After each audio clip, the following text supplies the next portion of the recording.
इधर नव्या अभी भी उस छुअन के एहसास से अपने आप को फ्री नहीं कर पा रही थी।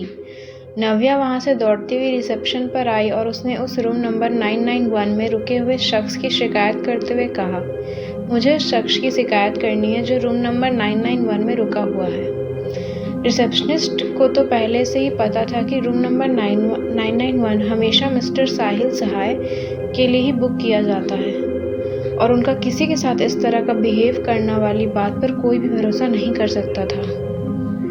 रिसेप्शनिस्ट ने नव्या से कहा, तुम जानती भी हो उस रूम में कौन रुका हुआ है?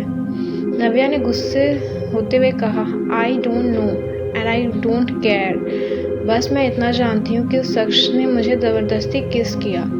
रिसेप्शनिस्ट ने हंसते हुए कहा, नव्या तुम होश में भी हो? वह शख्स आज तक कभी किसी लड़की के चक्कर में न्यूज़ में नहीं आया। पता नहीं कितनी ही लड़कियां उसके ऊपर मरती हैं, लेकिन उन्होंने आज तक किसी को भाव नहीं दिया। तो वो तुझे किस करेंगे?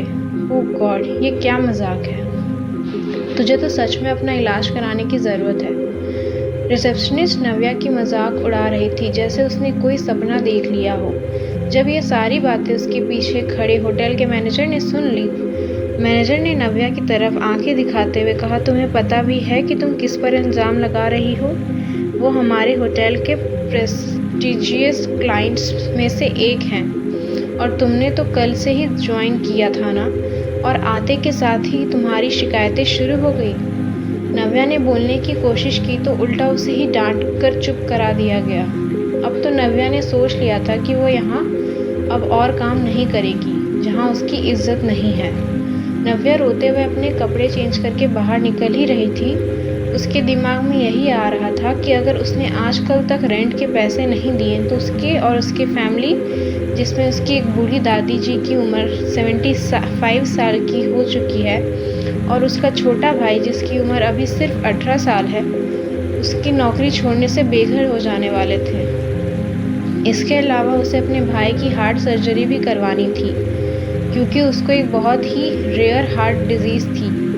अब तो नव्या को अपने सभी सपने जैसे ही लग रहे थे जो कभी पूरे नहीं होने वाले थे।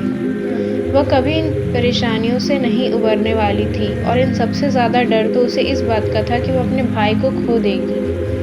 अपने उस डोनेशन से चेहरे पर परेशानी और दुख लिए नव्या उस होटल से बाहर निकल ही रही थी जब नविका जी को नज़र नव्या के उस खूबसूरत और इनोसेंट से चेहरे पर पड़ी।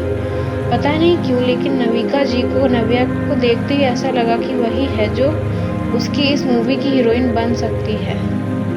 नविका जी ने टैक्सी में बैठकर जाती हुई नव्या का अपने ड्राइवर से पीछा करने को लिए कहा। इधर साहिल बेड पर लेटने के थोड़ी देर में ही गहरी नींद में चला गया था। कैलिफोर्निया से लेकर इंडिया तक का उसका सफ़र काफ़ी लंबा और थका देने वाला था, जिसके बाद उसे अपना बेड याद आ रहा था, लेकिन उसकी चाची की वजह से वो अपने खुद के घर नहीं जा सका। नव्या अब तक अपने घर के बाहर पहुंच चुकी थी, लेकिन उसका घर जाने का बिल्कुल भी मन नहीं था। बोलती भी क्या वो घर जाकर कि उसे जॉब को छोड़ आई है।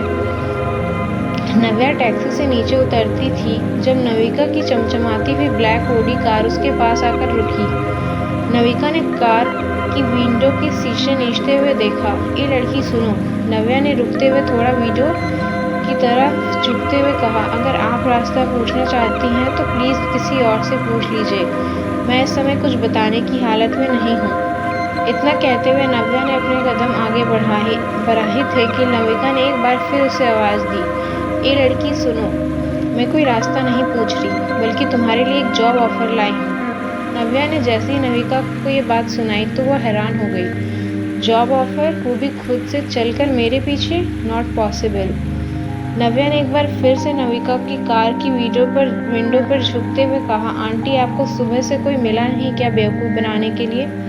देखिए, अगर ये कोई प्रैंक है तो मेरे साथ मजाक मत कीजिए, मैं बहुत बुरे मूड में हूँ इस टाइम। नविका को अब थोड़ा गुस्सा आने लगा था। उसने नव्या से कहा, लिसन, मेरे पास ऐसा जॉब ऑफर है जिसे सुनकर तुम अपनी सारी प्रॉब्लम भूल जाओगी। I am your fairy godmother. Navya ने नविका की बात सुनते के साथ कहा, मुझे विश्वास नहीं हो रहा। नविका ने आगे कहा, मेरी कार में आकर बैठो, मैं तुम्हें सब बताती हूँ। नव्या ने नविका से कहा, देखिए आंटी, आज सुबह से मेरा दिन बहुत खराब जा रहा है, तो अच्छा होगा कि आप और मैं किसी रेस्टोरेंट में बैठकर बातें करें। I can't trust anyone. Navika ने चिढ़ते हुए जवाब दिया, पहले तो तुम मुझे आंटी कहना बंद करो, कॉल मी मिसेस सहाय, और अगर तुम मेरे साथ मेरी कार में बैठकर बात नहीं करना चाहती तो नो इशू, हम पास में किसी रेस्टोरेंट में बैठकर बात कर लेते हैं। इतना कहते के साथ नविका अपने उस महंगी कार से बाहर आई और नव्या पीछे पीछे चलने लगी। उसका तो उस जगह को देखते ही मुंह बन गया था, क्योंकि उसके हिसाब से तो वह जगह काफ़ी ज़्यादा चीप थी, लेकिन 200 करोड़ के सामने वह कुछ भी परेशानी नहीं महसूस कर रही थी। नव्या चलकर अपनी ही लोकेलिटी में एक छोटी सी चाय की दुकान पर आकर बैठ गई और उसने शॉप के मालिक को आवाज़ देते हुए कहा, काका चाय प्लीज़। नविका ने मुंह बनाते हुए कहा, I will not take tea. इस पर नव्या ने हल्का मुस्कुराते हुए कहा, तो आपको कौन ऑफर कर रहा है? This is for me. Navika को नव्या की बातें थोड़ी इंसल्टिंग तो लग रही थी, लेकिन उसने फिर भी अपनी बातों को आगे बढ़ाते हुए कहा, मैं चाहती हूँ कि तुम मेरे भतीजे को अपने प्यार के जाल में फंसाओ और उससे शादी कर लो। नव्या ने लगभग खांसते हुए कहा, क्या कहा आपने? प्यार के जाल में फंसाकर शादी करूं? लेकिन ये किसी इंसिडेंट सी जॉब है, और क्या मैं आपको इस तरह की लड़की लगती हूँ जो ये सब करूँगी? नविका ने नव्या को समझाते हुए कहा, देखो लड़की, कई बार कुछ ऐसे काम मजबूरी में करने पड़ते हैं जो आप नहीं करना चाहते। मैं तुम्हें इसके अच्छे खासे पैसे दूंगी। नव्या ने चौंकते हुए कहा, उस शख्स से आपको ऐसा क्या बैर है जो आप मुझे पैसे देकर उसे धोखा देने के लिए बोल रही हैं? नविका ने बड़ी शांति से जवाब दिया, बैर नहीं है, जैसे तुम्हें जॉब की ज़रूरत है वैसे ही मुझे भी 200 करोड़ की ज़रूरत है। तुम्हारी शादी के बाद जो 200 करोड़ लीगली तुम्हारे नाम हो जाएंगे वो मुझे देना है तुम्हें, और इसके बाद तुम उसकी लाइफ से चली जाओगी।